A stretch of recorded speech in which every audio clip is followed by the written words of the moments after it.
Sicuramente la situazione è preoccupante, purtroppo siamo tornati ai livelli dell'estate scorsa e quindi ovviamente c'è massima allerta sia da parte nostra per quanto riguarda il tema dei consorzi di bonifica, sia per quanto riguarda la gestione ambientale tramite il collega Bottacin con il quale siamo sempre in contatto con l'autorità di gestione di bacino.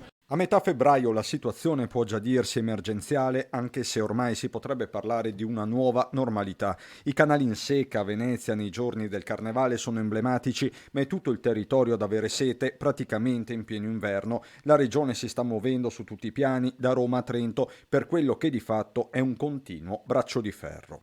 Abbiamo chiesto al governo di intervenire con soluzioni anche importanti in termini di investimenti da un lato, ma ovvio che ci vorrà qualche anno per la creazione di bacini di laminazione, bacini di raccolta più che altro acqua e poi nell'immediato abbiamo chiesto tutte le deroghe necessarie per cercare di utilizzare l'acqua lì dove è stivata. Ovvio che abbiamo sempre il problema con i cugini trentini che in questo momento stanno riempendo le dighe e questo non va bene perché l'acqua è un bene prezioso per tutti e deve essere gestita in maniera collettiva.